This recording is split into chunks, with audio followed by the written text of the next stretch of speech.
Shabbat Shalom, greetings, glory and honor to the name of the Father, Yahweh. Glory and honor to Messiah, Yahweh Shai. Glory and honor to the Father for sending us of his Spirit to guide and direct our paths, cover us in perfect righteousness through the grace that is offered us in Messiah. Greetings to all of you. Blessings to the name of Father, Yahweh, and his Son, Messiah, Yahweh Shai, the Lion of the tribe of Judah and the root of David. Praise the Most High.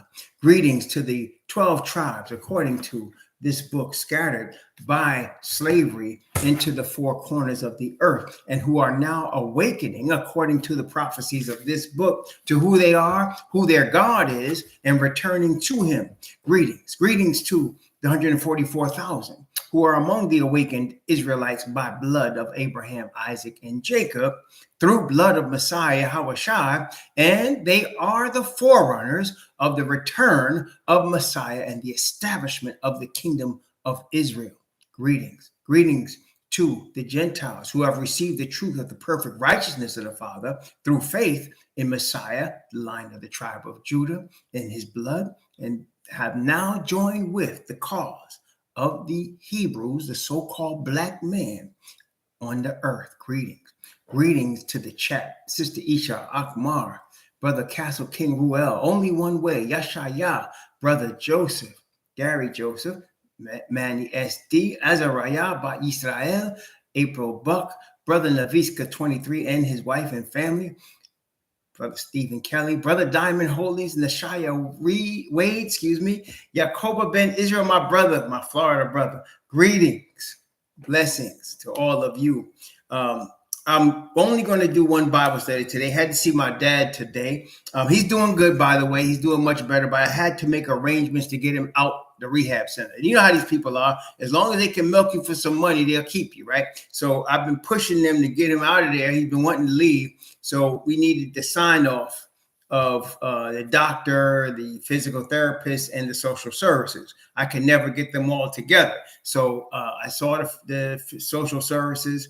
I went to the head physical therapist this morning and we had a conversation and she said, yes, he's ready to go, blah, blah, blah. We got to get everybody's signature on this report. So I'm going back on Monday to, get all of that together so we can bring him back home. So he's feeling good. So I had his, he has a key for his apartment and he keeps it on a string on his wrist. When he fell, I took the key because, just in case his wife needs something, my stepmother, I can get into the apartment and he wouldn't lose it being in the hospital and being moved all over the place. So I held it and I've been had the key and I always carry it with me when I go to see him because his apartment's across the street from the rehab place. And if I need to go in there for something or check on his wife, then I do that. So he said to me today, he said, I want my key. I said, you want your key? He said, yeah, I want my key. I said, I don't want you to lose the key, Pop. He said, what make you think you ain't going to lose it? I said, I ain't going to lose it. I got the key. So then he said, give my key back. I said, you want the key? All right, I'm gonna give you want it right now. He said, yeah. I gave him the key, right? So he's putting the key back on his wrist. And he said, this is the sign I'm leaving. So he's doing good. I want to thank all of y'all for your prayers. He's doing good. And we're getting ready to bring him back to where he's going. So he's feeling a lot better. He said, that's the sign I'm leaving. I got my key. I said, all right. So I had to make sure all that today. So that's why I'm running late. So I'm going to do just one Bible study today. That's why I did it at 12:15. Yeah, probably no joke. Oh man. He's something else, my father. Oh my gosh. So so he's doing good. I want to again thank you all for your prayers. It's been really a blessing. Thank you for that. That's why I'm late today, though. I wanted to tell you, I just had to take care of some business with Pops, so we did that. And it's all good, man. It's all good. So we have been studying Deuteronomy chapter 24, and I'm entitling this section of Deuteronomy Principles of Righteousness, right? Principles of Righteousness. And so we were talking about the relation between husband and wife and divorce. And then we were talking about dealing with people that you lent money to, the pledge if they are poor. Now, today we're going to talk about leprosy.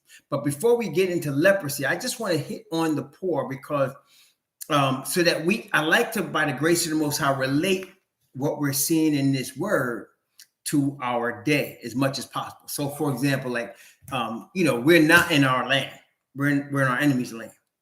We're no longer in an agricultural economy, right? Versus the Bible, a lot of things are the assumption that everybody's a farmer or most people are farmers when you're dealing with that. So we try to adapt what the principles are to today. So what does the Bible consider, or who does the Bible consider poor?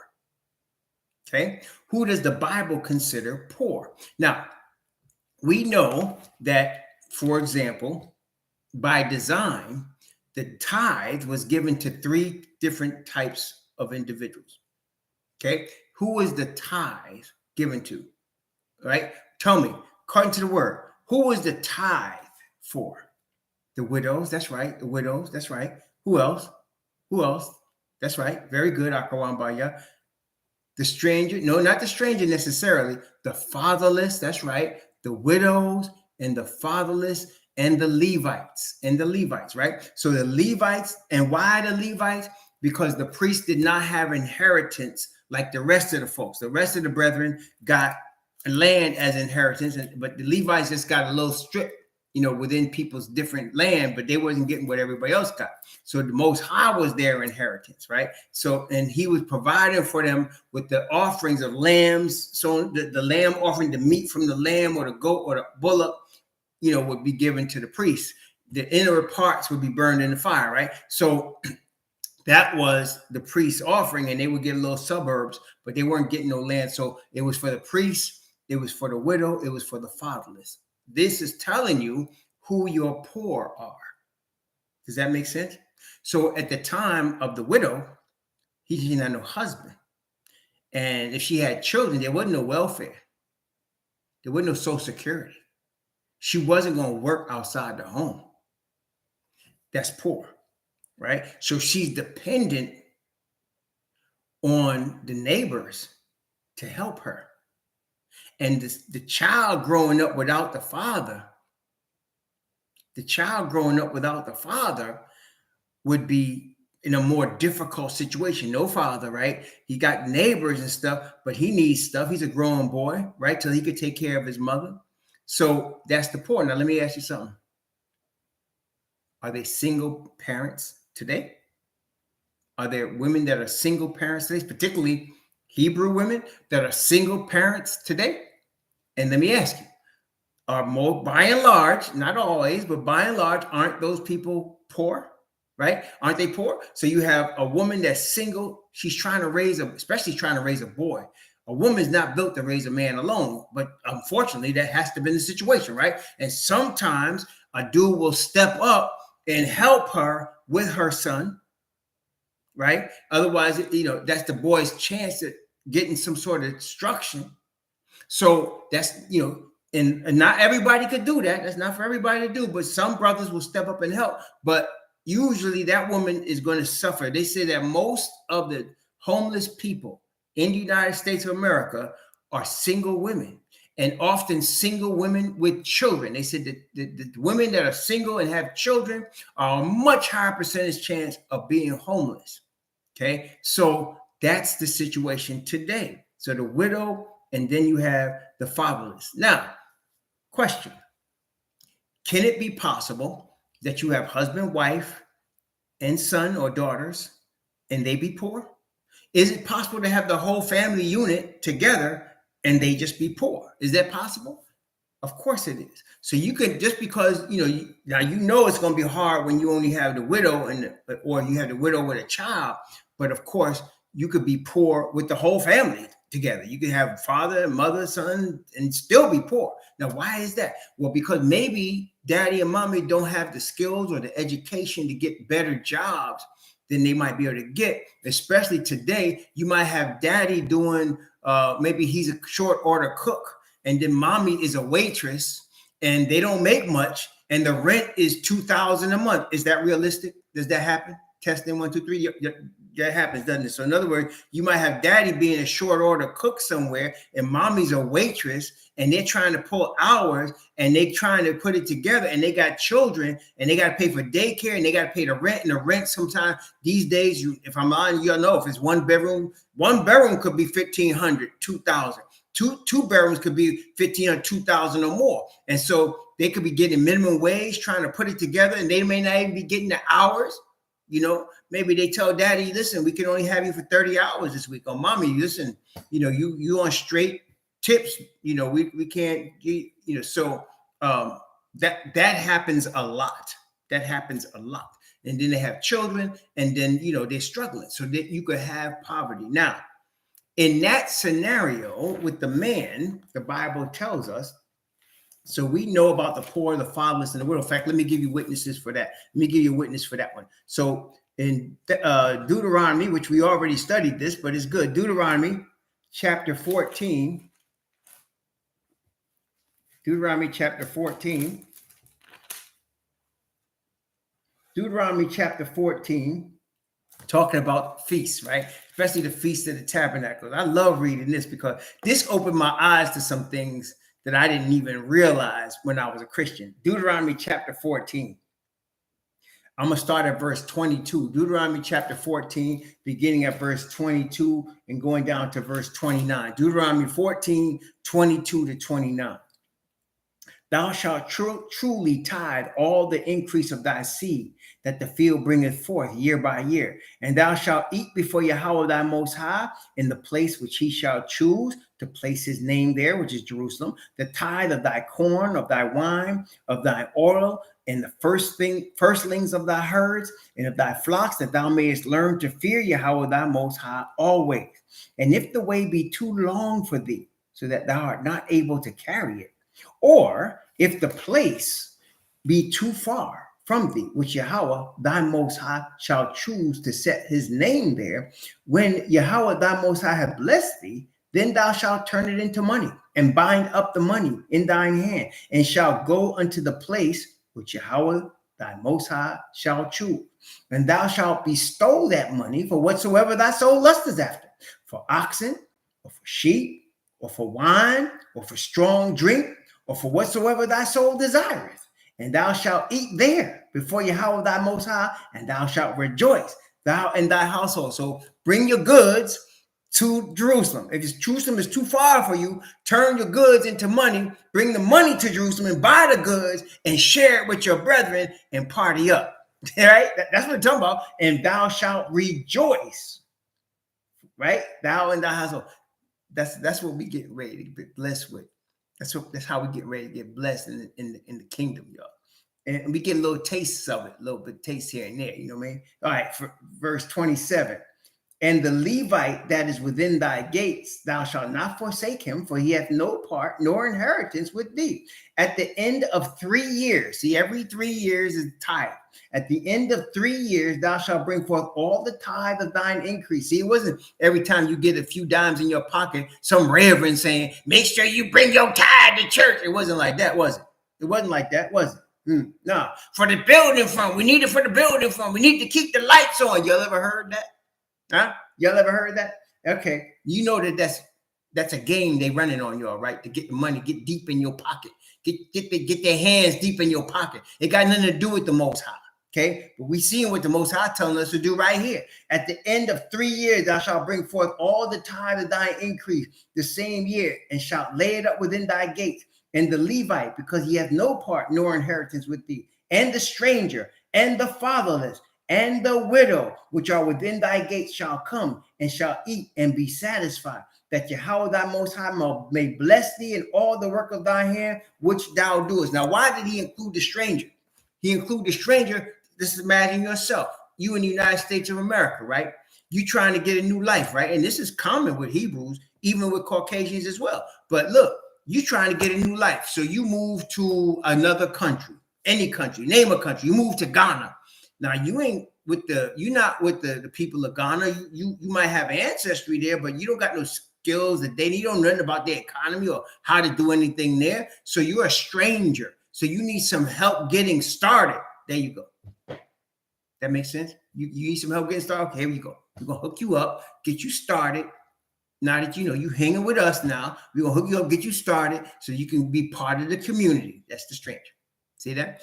The Most High took care of all the people. Isn't that right? And the poor, the first ones. Now, there's an exception. There's something that the poor brothers got to do. The grown men, talking about you grown men out here, right? You grown men. Let's take a look. 2 Thessalonians chapter 3. This is the principles of righteousness.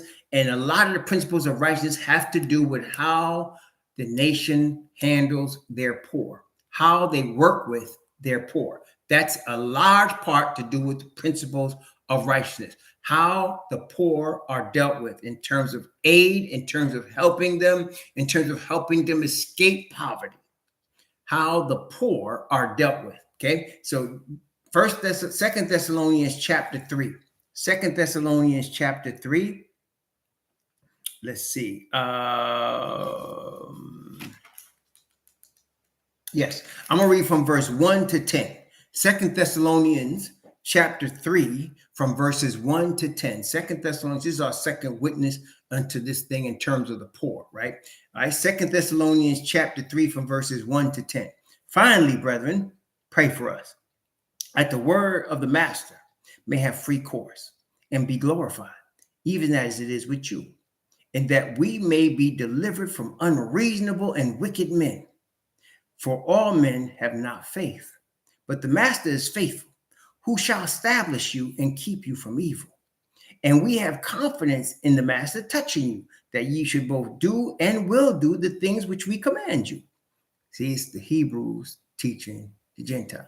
Okay. Now we command you, brethren, in the name of the master Yahushua the Messiah, that ye withdraw yourselves from every brother that walketh disorderly, and not after the tradition which he received of us. Notice he didn't say, withdraw yourselves from every Christian that walketh disorderly. Did he say that? Did he say that? You'll notice in his letters, he never uses the word Christian. Paul never uses the word. When he's talking about believers, he calls them either disciples or brothers. He never calls them Christian. Isn't that interesting? Let's continue. See, now we command you, brethren, in the name of the Master Yahushua Messiah, that you withdraw yourselves from every brother that walketh disorderly, and not the tradition which he received of us. So this is a person that professed belief in the Hebrew Messiah, that is supposed to be letting the Father guide their life, that said, all that Yahweh has said we will do and be obedient, but now he's walking disorderly, misrepresenting. Okay, for yourselves know how, you watch this, for yourselves know how ye ought to follow us. For we behaved not ourselves disorderly among you, neither did we eat any man's bread for naught, but wrought with labor and travail night and day, that we might not be chargeable to any of you. So Paul could have got money, and we'll talk about that in a second. He could have got money from the people for what he did, but he didn't. He worked.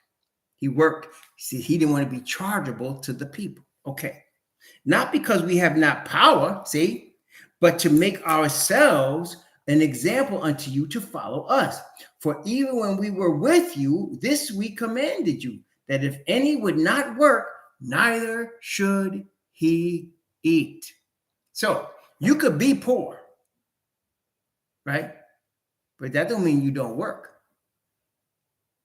So what poor people in the Bible are what we would call today working poor, right? Does that make sense? They're working poor. They're not people that are just hanging around and saying, I can't work or I don't work. They're working poor. Does that make sense, y'all? So they're working poor. And so that's what he's saying. Now, he could have gotten money from the people. Why? Because he was Reverend so-and-so? No. And let me explain the difference.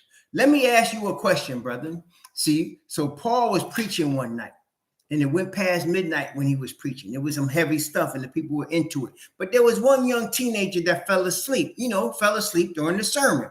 And he fell backwards. So he was up on a high thing and fell back and broke his neck. Broke his neck. That means he's dead. So the apostle Paul goes to the young man in the name of the master, touches his neck, and the boy comes back to life. How are you feeling if you're his parents? You're that boy's mother or that boy's father. How are you feeling? Your son was just dead. And the apostle Paul laid his hands on the boy and he come back to life. How are you feeling? How much is that worth? Like, what would you pay him for that? Can you actually pay him? No, you can't pay him. See? And so he worked miracles of the Spirit on people as he got from the Messiah. Okay? As he got from the Messiah. So he received, the Messiah went around raising the dead, healing lepers, healing people, taking out devils. And if you're relatives to anybody that's afflicted in any of these ways, and Messiah does that, how much can you pay him? Can you pay him? You can't pay him. See, that's why they didn't need to work if they didn't want to. That's why they deserved the money that was coming to them, because they were actually ministering. Does that make sense? They were actually making a difference in ministry. It wasn't a title. It was what they was doing. You hear what I'm saying? So the apostles, having received the power, were now doing works, real works. That's why the letter is called Acts of the Apostles. See what I'm saying? It was called Acts of the Apostles. So they received power from the Father when Messiah went back to his Father, and they were performing acts that changed lives. They were raising the dead, healing the sick. Okay. And then, of course, the word that was coming from the Spirit was blessing them, encouraging them, strengthening them for the coming kingdom. And that, brethren, just like Messiah, remember, they sent the guards to arrest the Sanhedrin, sent palace guards to arrest the Messiah. And they came back without the Messiah. And the chief priest said, why didn't you bring him? And all they could say is, never a man spake like this man. See? So he had them spellbound. There was a rapper named K Solo, and he had a song called Spellbound. I don't know if some of y'all remember that, but he had them spellbound. Okay? He had them spellbound. So they didn't know what to do. So that's why he could have got money if he wanted to. So could have the apostle Paul. But Paul gave the example of saying, no, I could get money, but I'm going to work because I don't want to be chargeable for you. And not only that, I want you to see an example. Yeah, exactly. I want you to see an example of somebody that's supposed to be poor and how I try to take care of myself so I don't have to get money from you. That's right. They call it the papers. Leave it to you, Castle King. Yeah, he said, yeah, they call it the papers. That's right. So, but see, that's the poor. So you have your working poor, right? You have your working poor, and that's poor. So now you got daddy, he's a short order cook and he's trying to hustle, or he's working for some boss. He's a janitor, he's cleaning up, he's trying to clean up, or he's doing, menial jobs on minimum wage, trying to make it happen. And it's hard because things are more expensive than what he's getting paid. Mom's out here and she's trying to hustle and they want to take care of Johnny and they want to take care of Betty, but it's hard because it's out here, right? So that's working poor. That's who you're supposed to help. The brother that lays up and say, well, I can't work. My toe hurts today. I just can't get up. There's that kind too. I can't work today. I tried, they were gone by the time I got there. Oh, it's raining. It's too hard. I can't go out there today, man. It's too cold out there today, man. Oh, man, I need some boots before I can go out there. I can't do it, man. My tools are.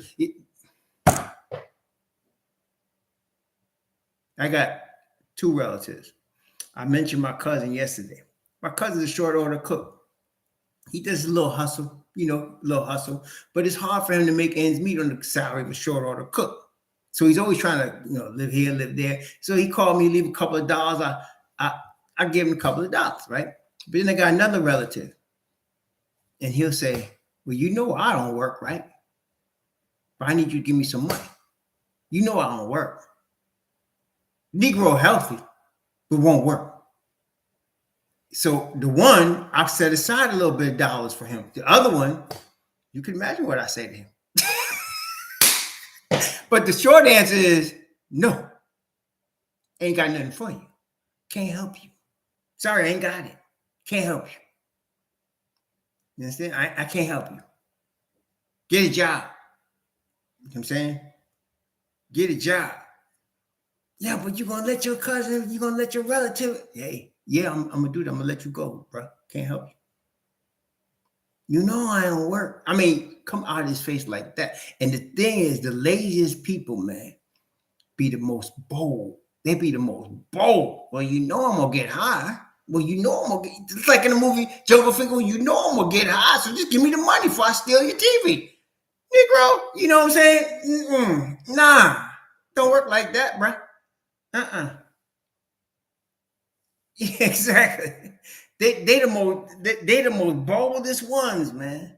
So there's two types of poor. There's the poor that refuses to work. Then there's the working poor that's out here trying to hustle, even for a few dollars. My cousin, you know, he might buy him some wine. Or like I say, he might get the 40 ounce, buy him some wine and a hot dog or something, and he's good. And listen, he ain't hurting nobody. Okay, fine. You know what I'm saying? No problem. But the other one, I don't know, man. I can't help you. I can't do nothing for you.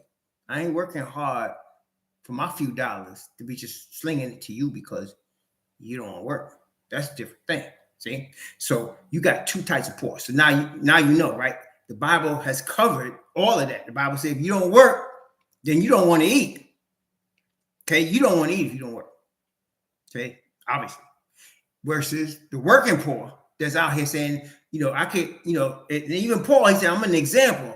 I'm out here hustling, trying to make it happen while I'm preaching the word. So I don't want you to have to be giving me no money. That's different. Oh, Azariah, believe me, this has been going on. This is not like, you know, y'all know, cut the lawn, paint something, do something. The problem is this. Every time I ask that Negro to do something, like, for example, fix the front door. Screen wasn't working right. By the time he was done with it, it was worse. Had to replace the door. That's the truth. Say, look, man, why don't you trim the hedges? Just trim the hedges in the front. Negro, the hedges look like somebody crooked. You know, I mean, like,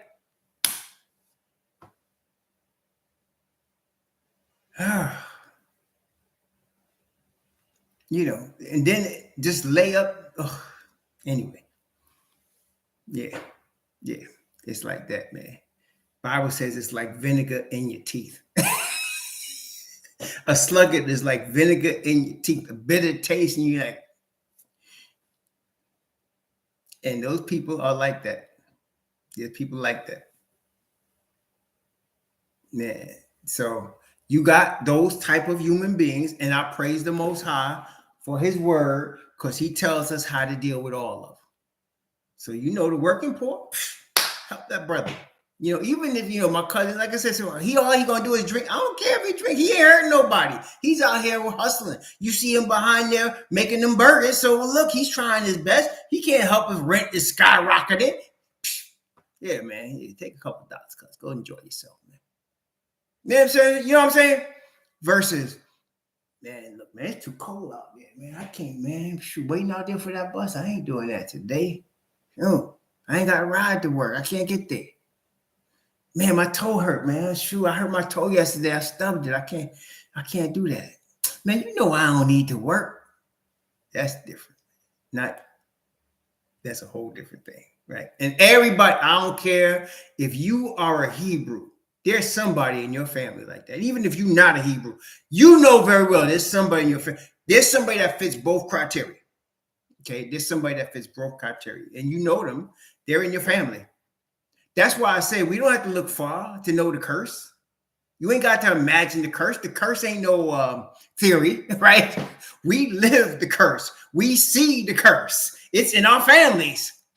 We know it, right? So somebody said, well, I wonder if my bloodline has any Hebrew in it. Listen, man, you'll know, brother. Don't worry about it. You'll know. You don't even need a DNA test. You'll know, okay? You'll figure that one out, all right? You'll know.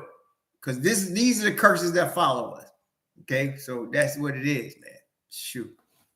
All right. So that covers the poor. So our reason I brought that up is because in Deuteronomy 24, it really is stressing principles of dealing with the poor.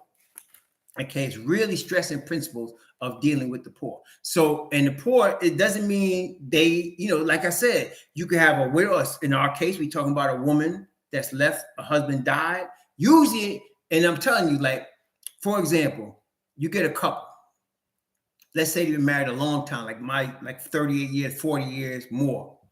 And they're living on 2 pensions and 2 Social Security. That's not unusual, right? They're living on 2 pensions, 2 Social Security.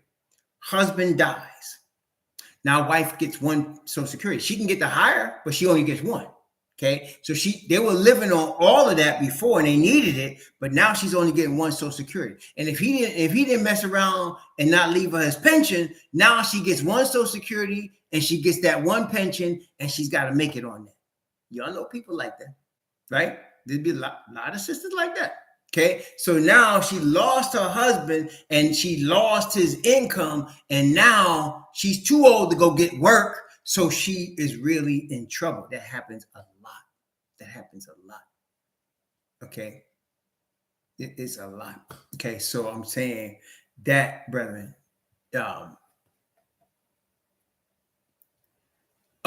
He's asking about Haiti and the Philippines. Have you ever actually seen those people over there? If you've seen them, you ain't got to ask that. If you've seen them, you ain't got to ask that. In Haiti, there's people that eat every other day because they can't eat every day in Haiti. Same in the Philippines. There's teenage girls that's 14, 15, have children and living literally next to garbage dumps, trying to scrap for food for them and their baby. Literally. And there's thousands and thousands and thousands of them. Okay? So you don't worry about that. You're going to be helping somebody over there. Ain't nobody over there rich. All right. So don't worry about that. Okay. It goes and somebody's being fed that day. And one day, I always say, like, one day somebody's going to walk up to me in the kingdom and say, you don't know, but them little dollars you was giving was helping us. It helps feed my children. There are people in the Philippines and in Asia that sell their children to middle-class males that want to sexually abuse them. Because they're so desperate, they sell their children. And isn't that part of the curse? Isn't that part of the curse? Isn't it? See that? So don't worry about where the money's going, brother. Worry about what your motive is. What's your motive? I want to help somebody that's desperately poor. I want to help somebody that's desperately poor, that's in a desperately poor country, and I don't know what their situation is, but I want to help. That's right. That's part of the curse. So, like I said, don't worry about that. Like lots of times when I was in DC, lots of times I gave people money, and I knew they was getting high or whatever, but that's not my problem. My problem is they living on the street for whatever reason. Okay, so I'll give them a little dollars, a couple of dollars, or food or something. I'm not worried about that. See, that's to me that I used to think like that. What are they gonna do with this money? Look, man, that's none of my business. My business is my heart hurts because I see them on the street. Okay, and what I did is I took pictures of them and I put them in my phone so to remind myself what's important. I did. I took pictures of them when I would be walking the streets, going to work or coming from work or going to lunch in DC. Brother laid. I saw this one brother. He had a Bible and like a sheet, and he was just laid out on a parking lot, just sleeping. That's how, because he slept out there. I don't know why he was out there. I don't know what happened, and I don't care. Okay, if he asked me for $5 and I got him, I'm gonna give it to him. Okay, so the key thing is what are you thinking? What are you trying to do? What are you trying to accomplish? Right? The Messiah taught us he said when you lend to somebody, don't expect it back, and that's why I told you last night. Don't lend no money. Don't lend no money unless you can afford to lose it. If you need it, don't give it up. My wife was just coming at me last night. Somebody needs some money. I said, I can't help them. Right now, I can't help them. So I'm trying to put together a couple pieces of paper myself. Can't do it. Sometimes you can't do it. Okay? So why? What they do, if your heart says help, help. Okay, if your heart says help, help. You just never know where that dollar is going to go or what's going to happen with it, who it might help. You just never know. You really don't. Okay, so Philippines, Haiti, my heart is the Philippines been on my heart. That's how it is. I wish I could help Haiti. I wish I could help people in different countries. I wish I could help because there's poor in every country. El Salvador, Nicaragua, there's poor everywhere. Okay, United States, Mexico, there's poor everywhere. But for some reason, my heart's been drawn to the Philippines, and I connected with a brother over there, and that's how I've been doing. Because I know it's desperate poverty over there, desperate poverty. Okay, so that's how it's going. Okay, but how your heart is what your heart is. What your heart. It's about the dollars, man. So people need that. Okay, I'd rather them send it there than to me. See, I'm able to work. I'm blessed. I got a roof over my head. I got food. I'm very healthy. Praise the Most High. I'm happy. My wife and I together. I got more than them, so I don't need somebody giving me money. Right? That money needs to go to somebody that's living next to a garbage dump with a child in her hand. You understand? Or living in a hut and happy to have it because they don't have nothing else. They're crapping in a hole, literally. That kind of stuff. Okay. And that's how you got people living like that. Okay. So, yeah. So, yes, we just give praise to Father Yah for what he's done for us. And if we are motivated or impressed by the Spirit to help, help.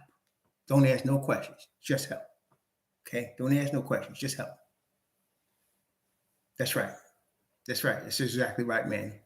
It's going into, and we're praising Yah because he's giving us the end time. We know he's showing us it's coming to an end.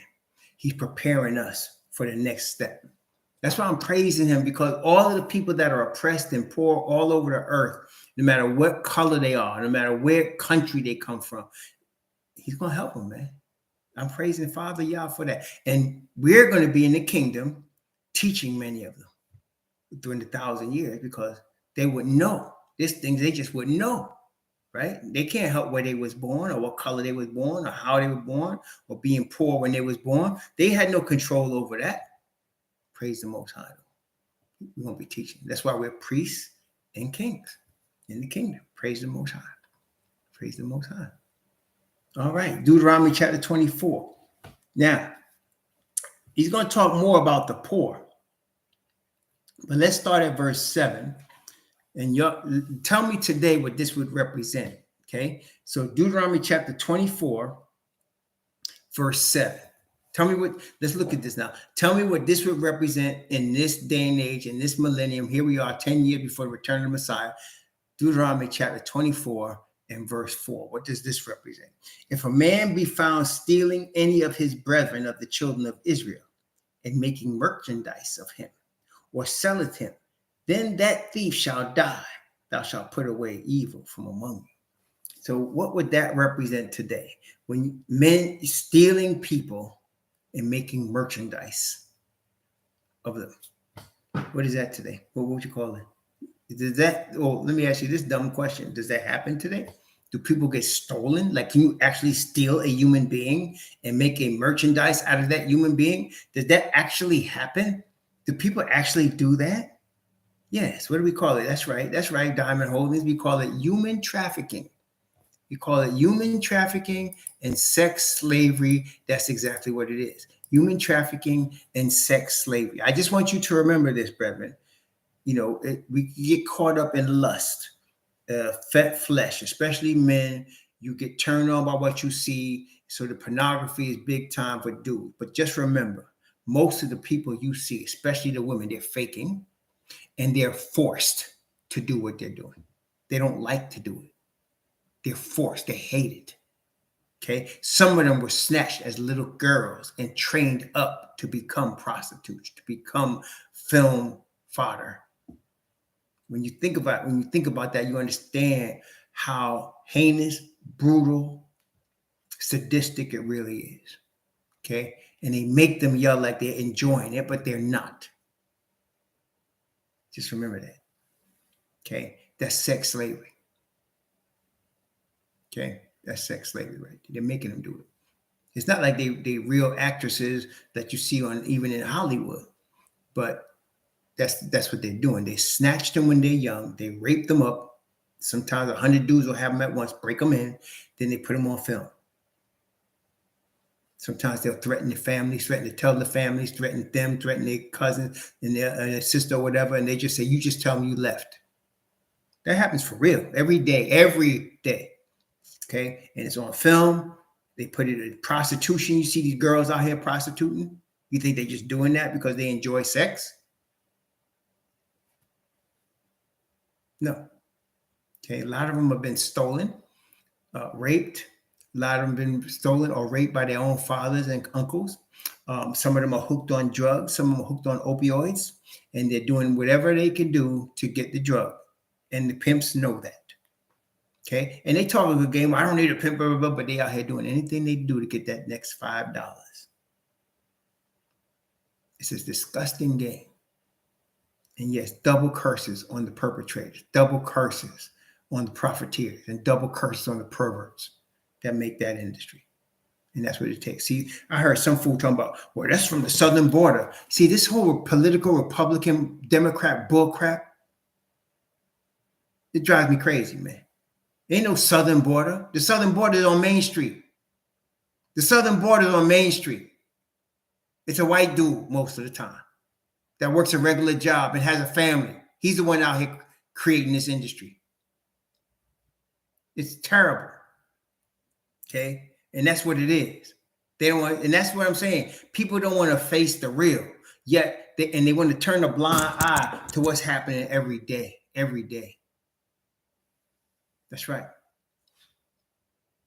That's exactly right. They're all over the country, man. And they take girls from they don't care if they're middle class. I seen the testimony of a wealthy girl that didn't know, and she was so ashamed how they got her. They got the dude.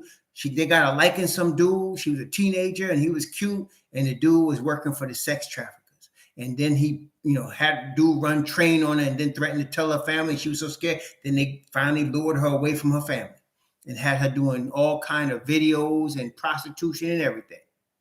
That's what I'm saying, man. So that's what men stealing comes now. Now, what did the Most High do to those people that did these things? What did he say? He said, then that thief shall die, and thou shalt put away evil. So if you got a whole nation of them, am I lying? Do we have a whole nation of them in the United States? How about brother mentioned Belgium, Germany, Netherlands? Got whole nations of dudes like that. Whole nations. Okay, thousands of them out here running this business. And you think and let me tell you something. With the power of the politicians, they could end that anytime they want. It's like saying, how can you stop cocaine from coming to the United States? And listen, they could tell you if there's a man in a cave in Saudi Arabia with a bomb. They could tell you that. They could tell you where the next terrorist is coming from. They could tell you that. But you telling me they can't stop tons of cocaine and crack from coming to the United States? They can't stop it.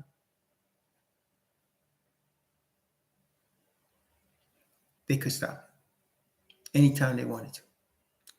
Anytime they wanted to. So why wouldn't they stop it then? So if they have the power to stop it anytime they wanted to, and they don't stop it, what's the motivation for them to continue it? It's very logical. It's easy. They're involved with it, right? See, one thing about capitalism that's true. Capitalism is a lie like all the other systems, but one thing about capitalism that's true, there is a supply and a demand. Isn't that right? The system is working on supply and demand. So if there is a demand, there's somebody out there that wants to meet the demand and give the supply. You understand? If there's a demand for something, whatever it is, it can be a demand for toothpicks. If there's a demand for toothpicks, somebody's going to say, oh, there's a demand for toothpicks. Let me go out here and get as many toothpicks as I can to meet that demand. So when you see children being taken, and they're put on smut films and they're put in prostitution, there is a demand for that. Somebody, some pervert is supplying the demand. So you got the supplier and you got the demand being met. It's supply and demand. So for it to be $1 billion industry, they've estimated that sex slavery, prostitution, and pornography are multi-billion-dollar industries. Each one, multi-billion dollars. So now you have a demand. If it's multi-billion, it's demand. Okay? And it ain't dudes that you don't see every day. It's dudes that go to work every day. Dudes that have families. A lot of times they catching these dudes. They got wives and they got children. That's right. Every place. Okay? So, yes, that deserves death. But my point is, because it's being promoted, it's being the demand that goes to high places, then that means the whole countries, the whole nations are just what the Bible said. He's going to destroy them all. He's going to destroy them all. Okay, all of them. That's why the kingdom is going to be set up, and you're going to have Gentiles, people that didn't know any better, the victims of these things, they're going to be in the kingdom. But the ones that created the demand, they're going to have a problem very shortly. Very shortly. And that's why we must get the power, brethren. We must get the power by the Father Yah. He wants us to be prepared so we can help before the kingdom is established. Praise the Most High. Deuteronomy chapter 24. Now we're talking about the plague of leprosy. Deuteronomy chapter 24, beginning at verse 8 and going to verse 9. Deuteronomy chapter 24, verse 8 and 9. Take heed in the plague of leprosy. Thou observe diligently and do according to all that the priests, the Levites, shall teach you. As I commanded them, so ye shall observe to do. Remember what Yahweh thy Most High did unto Miriam by the way, and after that you were come forth out of Egypt. So why did he mention Miriam? And notice he calls it a plague of leprosy. A plague. If you look up the word plague, it's like an injury. It's like a curse. It's a curse and injury. And do you know, like, it's much reduced today, leprosy, but it still exists. There's people, mostly in so-called third world countries, that still, there's leper colonies still in these places. And not only that, aside from leprosy, there's diseases that we have so many, we don't even know the names of some of them. Because why? Some of them come from the way they messed up the food, right? So they messed up the food, and certain people will eat, and it affects different people different ways. Somebody might weaken their bladder or their liver or their stomach or their lungs or some other internal organ. It might come and manifest itself, how they mess with the food. And every food, the meat, the fish, the chicken, the wheat, the barley, everything, even, you can't even use the deodorant probably because they give you cancer in your underarm or something. I mean, everything has been messed with. Okay. So it's producing diseases, and that doesn't even count. Like, let me ask you a question. Do you think a brother discovered how to create crack? Do you think it was a common drug dealer said, let's experiment with these chemicals and we can come up with this real powerful thing and we can put it out there cheap? Matter of fact, we got firsthand witness testimony by Freeway. What's his name? He's called Freeway something. He said the government approached him. Ricky Ross, Freeway Ricky Ross. He said the government approached him. So they created it in a laboratory. So aside from the food being messed up, aside from that, you got other situations where people are actually in laboratories creating stuff. Right? And if you listen to Ricky Ross's testimony, listen to what he said. Government approached him and he became big time in South Central LA. Now, if you were like an adult or even a teenager in the 80s, just think of where you were. If you were in Kentucky and think of Louisville, right? You were in Tennessee and you was in Memphis. You was in Alabama and you was in Birmingham. You was in New York and you was in the Bronx or Brooklyn. Isn't the story the same? All of a sudden this thing came out and it was getting, and all of the kids were getting hooked on it. And I remember, man, I used to be a chaplain in a heroin clinic. It was a heroin clinic. They used methadone to get people off of heroin. They give you a methadone, and then every day they try to reduce the amount of methadone. And over the course of 2 weeks, they were hoping you had such a low amount they could let you go, and then you go get your methadone treatment in an outpatient thing.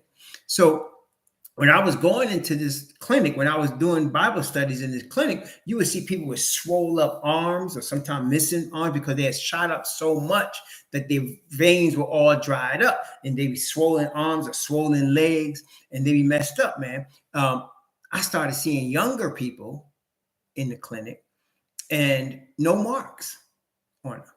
Right. And so I noticed that. And so I had talked to my boy. He said, "How was your clinic today?" I said, "Man, it's weird." I said, "There was this little girl, a little pretty little girl, like 13 in there." I said, "What's she doing hooked on heroin?" He said, "She wasn't hooked on no heroin." So what do you mean? He said, "You ain't at first." This is when it first came out. I said, "You ain't heard of the cracks?" I said, "The cracks? What you talking about?" He said, "They giving it to kids, man." He said, "One time, all it take, and you hooked." I said, "Get out of here." He said, "Yeah, man, does something to their mind, and they just hooked." And I started seeing it in the Bronx, and in Brooklyn, and in Manhattan and Harlem. I started seeing it all the places where we lived. I started seeing it. And so I'm listening to Ricky Ross, and I'm saying that could be Chicago, that could be Cincinnati, that could be Dallas, that can be Little Rock, right? That could be Phoenix, Miami, Liberty City. It could be anywhere that we would live in. So now I'm understanding it's not accidental. It's planned. It's planned. Okay, the whole thing is planned. Right? New Jersey, that's right. When New Jack City took place, Jersey City, right? Jersey City, Newark. Then, so then you started seeing more young kids get hooked on it. And wait, then you started seeing more young kids make all kind of money from it. 14, 15 years old. Gold coming all out of them because they got all kind of jewelry and big packed pockets of cash. And then now they're killing each other for territory over it. Right? See, so all that is planned. So what does the Most High, my point in starting all this is, okay, what does the Most High have to do with this? How is he going to handle this business? Well, he just told you. He said, "Thou shalt put away evil from among you." He's going to cast out the people that do this. They're not going to make it. He's not going to have any mercy on them. See, he's not. So all this that Jesus loves everybody, he's not going to have any mercy on them. And they don't deserve it. Praise the Most High. Now, leprosy. Leprosy now was a plague. Okay. Leprosy was a plague. So people with leprosy, we know, okay, in fact, let's take a look at it. Numbers, I think it's Numbers chapter 11. Numbers chapter 11. He mentioned Miriam, so that was Numbers, right? Numbers chapter 11. No, is it 12? 12. Numbers chapter 12. All right, watch Numbers chapter 12 now. Numbers chapter 12. Okay. Beginning at verse 1. Let's go from 1 to 10 to start, but we're going to read the whole thing because it's 16 verses. So we're going to read from 1 to 10. And Miriam and Aaron spake against Moses because of the Ethiopian woman whom he had married. For he had married an Ethiopian woman. Now, what do we call, what's the real word? It's not Ethiopian. Tell me now, before we continue. What's the real word? It's not Ethiopian. What's it called? That word. Instead of Ethiopian, Caucasian people put Ethiopian in there. But that's not the original word. What are they called? Well, that's not the original word either. No. What's the word? It's Cushite. It's Cushite, right? The word is Cush, right? Y'all know that, right? That's right. It's Cushite. So who is Cush? So the Bible says Ham had children. One of his children was Cush. That was one of his children, the Cushite. And he said, and Cush begot Nimrod, right? Cush begot Nimrod. So Ham had children. He had Mizraim, Put, Cush. They were Hamites. So why would, and so some people used to teach us in the Adventist church was because she was black. Now, let me ask you, was it because she was black that Miriam and Aaron had a problem with her? From what you know now as an awakened Hebrew, what was the reason Miriam and Aaron had a problem with Moses marrying a Hamite? What was the problem? What's the issue? It's because she was from Cush. That's right. She wasn't a bloodline Israelite. She wasn't a bloodline Israelite. She was a Cushite. She was from Ham. That's right. So she was a bloodline Cushite, and Moses married her. Right? So the children was, now let me ask you. Here's another question for y'all. So they have children. Who are them? Are they half Cushite and half Israelite? What do you think? So Moses is an Israelite priest. He's a Levite. So he had a child with this Hamite. Are those children? Well, I'm half Ham and half Israel. What do they call them? No, that's right. Once the seed of the Israelite is involved, you hear me? Once the seed of an Israelite is involved, forget everything else. Forget father, whatever. When you have the seed of Israel involved, period, it could be a sister. If the seed of Israel is involved, you don't have to talk about nothing else. See, let me just explain real quick. Where does this half stuff come from? Let me tell you where this half stuff comes from. That's people wanting to be white. You know, well, my niece, she was half white. We mixed. So that's trying to gain, that was from back in the day, trying to gain favor with Caucasian people. That's where that comes from. We mixed, we mixed. Oh, you're not all black. No, we got white people in our, we mixed. It was from trying to gain favor with the Caucasians. That's what that was about.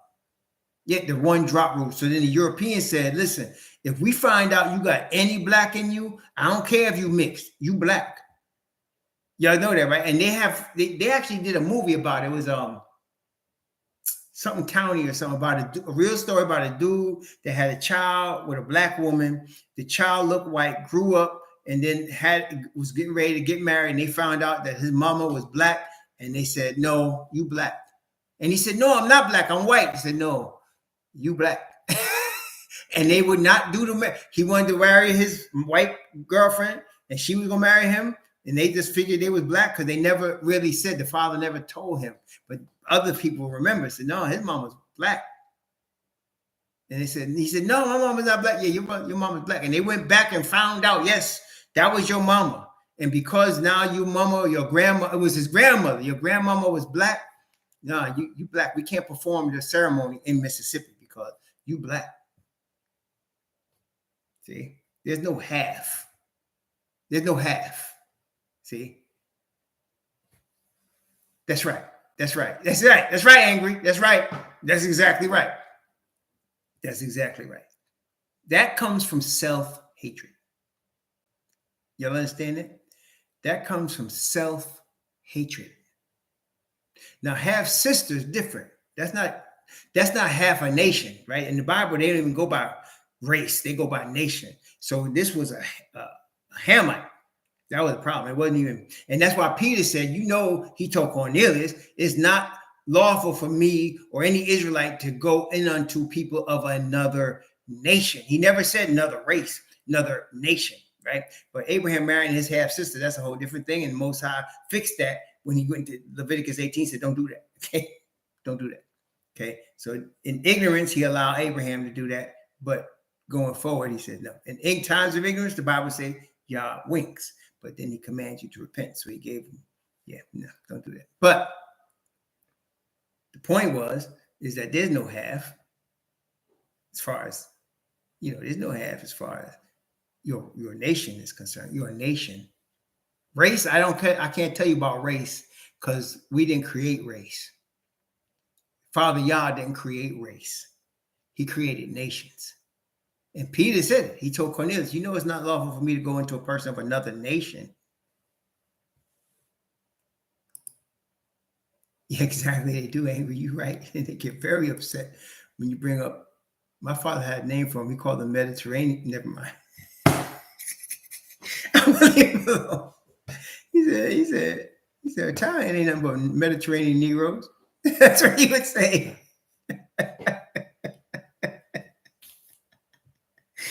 Oh, my daddy. Okay, let's keep reading now. Numbers chapter 12. Start at verse 1. Got thrown off there. Start at verse 1, go down to verse 10. And Miriam and Aaron spake against Moses because of the Ethiopian woman whom he had married. He had married an Ethiopian woman. And they said, hath Yahweh indeed spoken only by Moses? Hath he not spoken also by us? And Yahweh heard it. Now, the man Moses was very meek above all the men which were upon the face of the earth. And Yahweh spake suddenly unto Moses, and unto Aaron, and unto Miriam, come out, ye three, unto the tabernacle of the congregation. And they three came out. And Yahweh came down in the pillar of the cloud, and stood in the door of the tabernacle, and called Aaron and Miriam, and they both came forth. And he said, hear now my words. If there be a prophet among you, I, Yahweh, will make myself known unto him in a vision, and will speak unto him in a dream. My servant Moses is not so, who is faithful in all his house.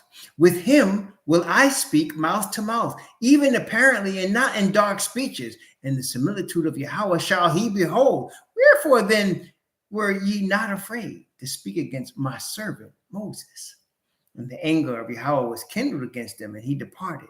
And the cloud departed from off the tabernacle, and behold, Miriam became leprous, white as snow. And Aaron looked upon Miriam, behold, she was leprous. We've seen that today. That happens to black people. Michael Jackson had what they call it, diverticulitis, and Uncle Ruckus said I have diverticulitis.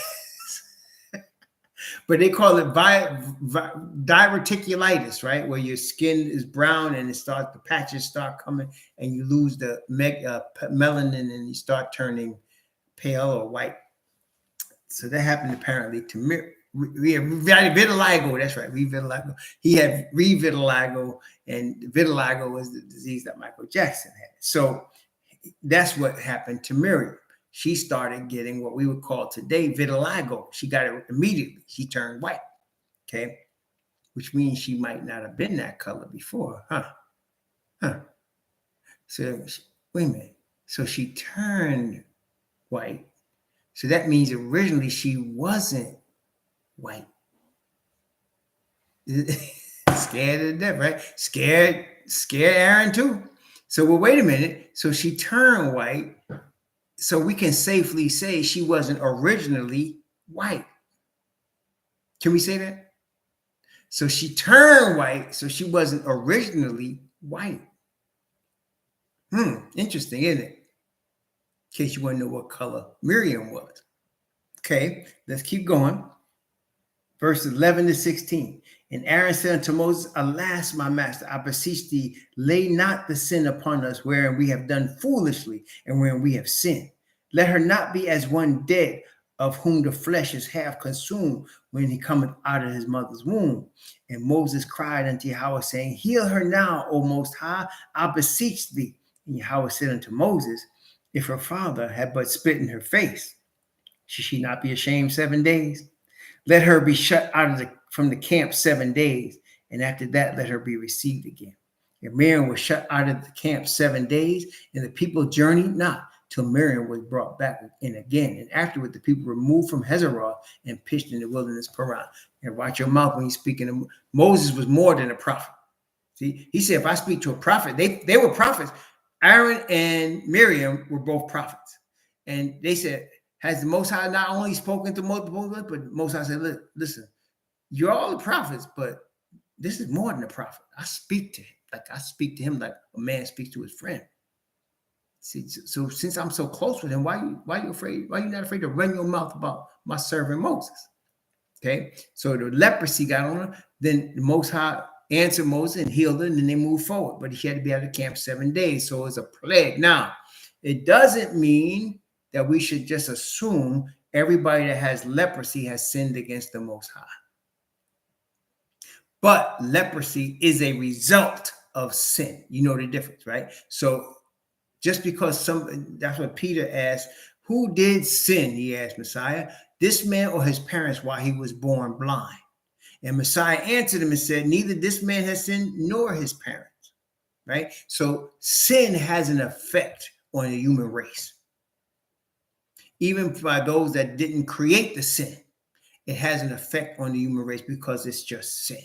So leprosy, in this case, a plague was placed on Miriam because of what she did, but it could hit anybody. Now, the thing about leprosy is Messiah spent a lot of time healing lepers, did he not? There were people that, because when you were a leper, you had to stay away from everybody.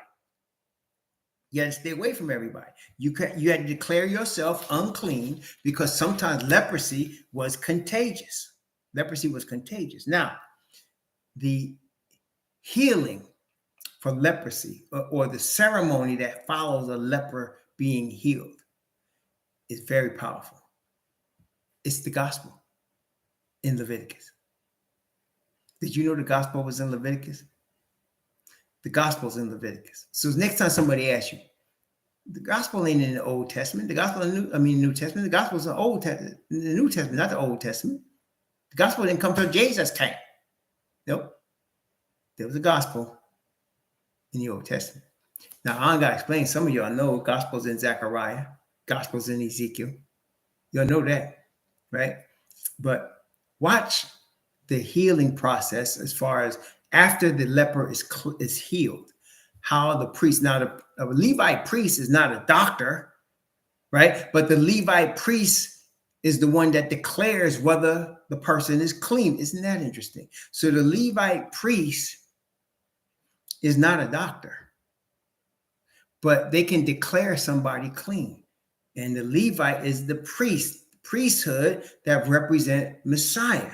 Messiah is the priest. He can declare somebody clean. He's of the line of the tribe of Judah, but the Levite priests are his backup because that's who was ordained to be priest. Messiah became priest because he's not only priest, but he's also a king. Okay, so there was a cleansing process. Obviously, you had to be clean. You had to be washed, shaved, all of that. Okay, let's take a look. Leviticus chapter 14. Leviticus chapter 14. Watch this. Watch this carefully. Now, it's a little long and it's ceremonial for sure, but watch the symbolism. Okay, watch the symbolism. It's powerful. Okay, it's very powerful. Okay, you ready? It's Leviticus chapter 14. I'm going to read from verse 1 down to verse 7. Oh, and it's perfect too. 1 through 7. We're going to read more than that, but watch this now. 1 through 7. Leviticus 14, 1 through 7. This is the gospel right here. Watch. And Yahweh spake unto Moses, saying, this is the law of the leper in the day of his cleansing. He shall be brought unto the priest. So leper, when he's cleansed from when they declared him clean from his leprosy, he's brought to the priest. And the priest shall go forth out of the camp, and the priest shall look, and behold, if the plague of leprosy be healed in the leper, then shall the priest command to take for him that is to be cleansed 2 birds, alive and clean, and cedar wood and scarlet and hyssop. So what is he? The priest goes, because the man cannot come into the camp. He cannot come among other people. He's outside. That's what Miriam was, outside, because it could be contagious, and they had to remain clean. So the priest must go outside the camp to meet the leper, examine him, and decide if he's clean. And if he's clean, they need 2 birds and 2 alive birds, clean birds, and cedar wood and scarlet and hyssop. Cedar wood, scarlet is red, and hyssop is a bitter herb. Okay. Verse 5, sorry. And the priest shall command one of the birds to be killed in an earthen vessel over running water. Now, so you kill one of the birds in a bucket, and they didn't have no pumps to pump water. So it wasn't like they turned on the faucet for running water then, but they just took other water and poured it over the bird that was killed. So they kill one of the birds and pour the water over the bird. So you got water and death and blood. That's one of the birds. Okay. Verse 6. As for the living bird, he shall take it, and the cedar wood, and the scarlet, and the hyssop, and shall dip them and the living bird in the blood of the bird that was killed over the running water. So you got water and blood from the dead bird. You take the living bird with the hyssop and the scarlet and the wood, and you dip him in the blood and water of the dead bird. So far, so far. So you have two birds. You killed one, blood is flowing from the one. You slice the neck of one, the bird, and you do it over running water. So you got the water and you got the blood, and you dip the other bird in the blood and water of the dead bird. Wait a minute, not finished yet. Verse 7. And he shall sprinkle upon him that is to be cleansed 7 times. So you sprinkle that blood and water on the victim of leprosy 7 times. You sprinkle blood and water on the victim of the leprosy 7 times. And shall pronounce him clean, and shall let the living bird loose in the open field. So the living bird is set free because the other bird was killed, and the blood and water was on the living bird, and he is set free. So leprosy represents sin. Messiah, blood and water from the Messiah. That's why John noted that when the Roman soldiers stuck him in his side, blood and water came out. That's why he noted that. Blood and water represents cleansing from sin. So the bird that had dipped in the blood and water was cleansed from sin, and he was set free. Messiah is the bird that was killed, and his blood and water cleanses us, and we are set free. With scarlet, which is blood also, which red, bitter herbs, and wood. I don't know why the wood, honestly, cedar wood, but I don't know why that. But you dip all that in the blood and water of the dead bird, and the other bird is set free. And that blood and water is sprinkled on the former leper 7 times. Could be the wood of the cross. It's 7 times sprinkled. So you have cleansing, perfect cleansing, perfection of cleansing, innocence paying for the sin. The innocent is paying for the sin. And wood is from a tree, for sure. And Messiah was going to be hung on a tree, for sure. So you got the wood, you got the scarlet, which is the blood, you got the hyssop, which is the bitter herb. Hyssop is a bitter herb. It's a cleansing herb. Ask any, it's Sister Violet here. Ask any herbalist. Hyssop is a cleansing herb. It's bitter, but it cleanses. It's bitter, but it cleanses. So you have the cleansing. All of this is cleansing from sin through the Messiah. Okay. And the other bird is set free in the open field to fly away. Isn't that beautiful? But wait, it's not even just that though. That's just part of it, right? Verse 8 now. Let's read from verse 8. Now, verse 8, from verse 8 down to verse, let's see. Let's go from 8 to 13 first, okay? It gets deeper. There's 2 parts. There's the bird part, and now you have lamb, the lamb part, okay? Verse 8 to 13. And he that is to be cleansed shall wash his clothes. Wait, what he got to do? Wash his clothes. It's a cleansing agent, right, Sister Violet? The hyssop is a cleanser too, right? It's a blood cleanser. It's a cleanser, an herb that's very bitter, but it does a cleansing work inside of it, right? It's like a medicine, but it's a very bitter, right, medicine. Okay, verse 8. And he that is to be cleansed shall wash his clothes. And what is he going to do after he washes his clothes? Shave off all his hair. So should we all be shaving now? Because he just said it. I'm just joking. See that whole beard thing? shave off all his hair and wash himself in water that he may be clean. So the person that was cleansed from leprosy gets the blood and the water sprinkled on them. They have to shave off all their hair and wash and be clean. Okay. After that, he shall come into the camp, and he shall tarry abroad out of his tent 7 days. So even after he's cleansed, he has to wait 7 more days before he go into his house. Okay. But it shall be on the 7th day, now 7th day after he's cleansed, that he shall shave all his hair off his head, and his beard and his eyebrows, even all his hair shall he shave off. And he shall wash his clothes. Also he shall wash his flesh in water, and he shall be clean. Okay, so 7 days later, you shave off all your hair, everything, and you clean yourself.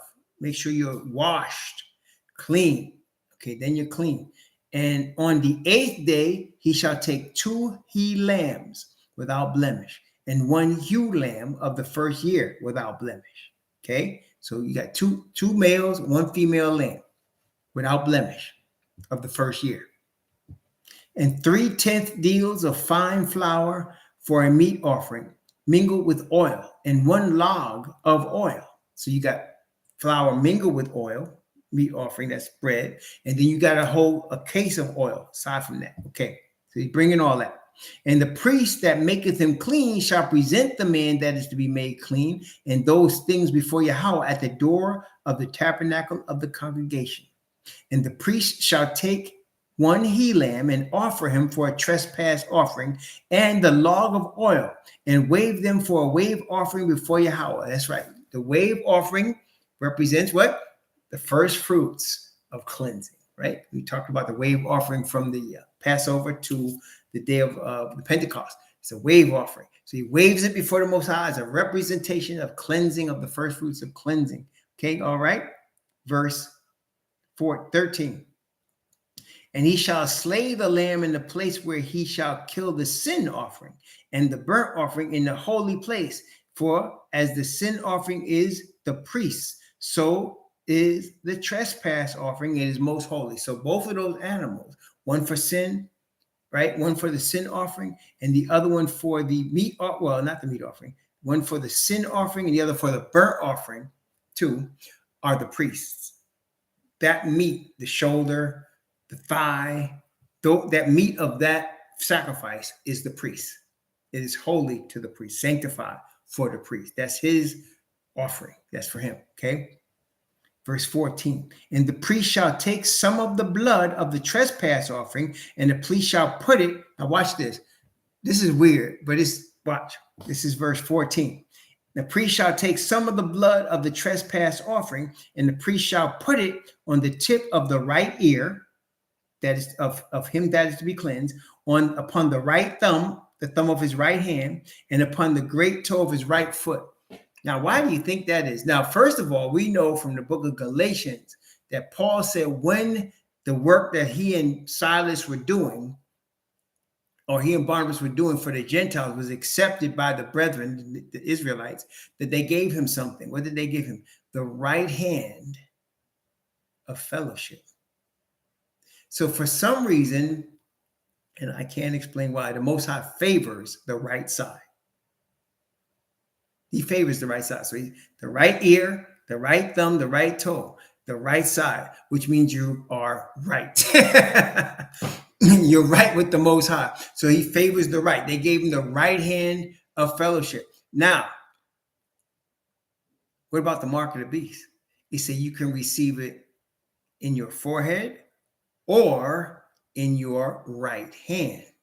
So for the Most High, the right hand means you're accepted. The forehead means his spirit is sealing you. You belong to him. And then the right hand means you're accepted. Well, then the mark of the beast means you're accepted of the beast. And the forehead means you are now have his spirit and you serve him. Does that make sense, brother? Okay. That's true. The right ear. That's right. So the right side is a symbolic, very symbolic of who owns you, who you under. The forehead means the spirit of the Father seals us by his spirit in our forehead. The right hand means you're accepted of the Father. Or in the case of the mark of the beast, you're accepted of the beast, or you are in the forehead. The forehead means you work directly. You are worshiping. You are all in on the beast and on the system that runs the beast power. And you have taken the right hand of fellowship with the beast. Okay. And of course, that's right.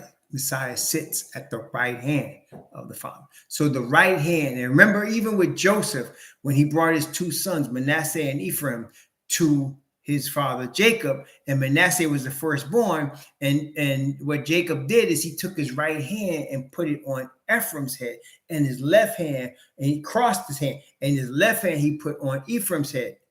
And opposite. Right hand on Ephraim's head, left hand on Manasseh's head. And Joseph said, not so, Father, for he is the firstborn. He tried to move his right hand unto the firstborn, which is Manasseh. And Jacob said, no, I know what I'm doing.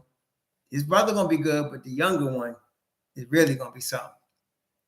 And Ephraim became the head of the 10 tribes of the northern kingdom. Okay. So, and of course, Joshua, the son of Nun, went in to the kingdom, led the people into the land, and he was from Ephraim. Okay, so the right side is the favor, side. Nothing against left-handed people. My wife is left-handed. Of my 4 children, 3 of them are left-handed, and so nothing wrong, nothing against left-handed people. But the Most High definitely favors, as a symbol of his favor and of his acceptance, the right side. Okay, praise the Most High. So he had the right ear, the right thumb, and the right toe. Okay, watch this. It goes a little further. Okay, verse 15. And the priest shall take some of the log of oil and pour it upon the palm of his own left hand, and the priest shall dip his right finger in the oil that is in his left hand, and shall sprinkle the oil upon his finger 7 times before Yahweh. So he takes the oil, puts it in his left hand, but then he sprinkles it on the recovered person 7 times, the oil. Then, wait a minute, and the rest of the oil that is in his hand shall the priest put upon the tip of the right ear of him that is to be cleansed, upon the thumb of his right hand, and upon the great toe of his right foot, upon the blood of the trespass offering. And the remnant of the oil that is in the priest's hand, he shall pour upon the head, that is the forehead, of him that is to be cleansed. And the priest shall make an atonement for him before Yahweh. So the right side of everything, ear, thumb, toe, dipped in the blood and the oil. And then the rest is, in fact, the word mashak, or is anointed. It means rubbing into the forehead, rubbing into the head. That's mashak. And that's where you get also Mashiach, which is the anointed one, Mashiach, the Messiah.